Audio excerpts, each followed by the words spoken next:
And that breaking news is here in Orlando. The bond hearing just ended within the last 30 minutes for this man accused of starting the Palisades fire. So prosecutors want the suspect, 29-year-old Jonathan Rinderknecht, to stay in jail. WESH 2's Justin Shecker is live at the federal courthouse in downtown Orlando. Justin, the judge didn't actually make a decision on his release just yet. No, he did make a decision. This suspect is not being released at the current time.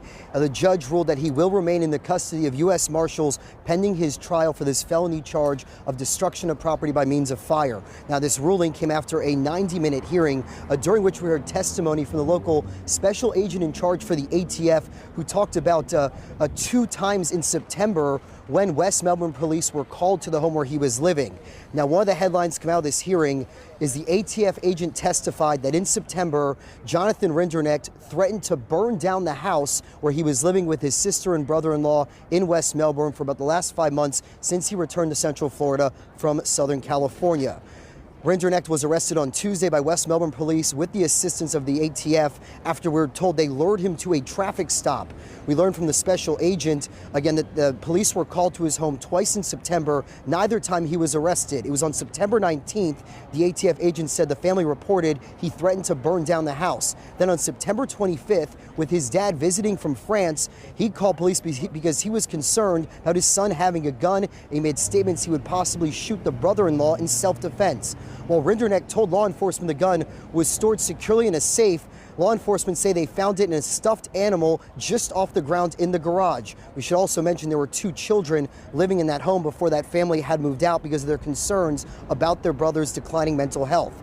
Prosecutors also revealed during this hearing he could be looking at much stiffer penalties than the minimum 5 to the maximum 20 years because of the aggravating circumstances, including the possibility of the death penalty because of the loss of life from the Palisades fire. Both his brother and 2 sisters were in the courtroom. We could see the sisters were very emotional and they were crying at the end of this hearing. We also followed them outside the courthouse here in downtown Orlando, where they had nothing to say to the reporters that were gathered here to cover this high-stakes bond hearing. The judge also said in making his ruling he did not think it was feasible to let him go home to that West Melbourne home where he'd be living by himself, and he said he said it was impractical they'd have the means to travel out to California to the Middle District there for any future court hearings. So again, the breaking news here this morning in the federal courthouse in downtown Orlando, this Central Florida man charged with starting one of the worst wildfires in Southern California history will remain in the custody of U.S. Marshals pending his trial. Covering Orange County Live in downtown Orlando, I'm Justin Shecker, WESH 2 News. A lot of new information revealed inside the courtroom there this morning. Justin, thank you. Now, folks, the Palisades fire was one of several wildfires burning in Los Angeles and Southern California in January. It actually started on New Year's Day as a small brush fire, but crews put it out. But it started again on January 7th. It burned more than 23,000 acres, destroyed more than 6,800 buildings, and killed 12 people. WESH 2 was the first local news station to alert you of Jonathan Rinderknecht's arrest. Right now, be sure to download the free WESH 2 mobile app and turn on alerts to get breaking updates right in the palm of your hand.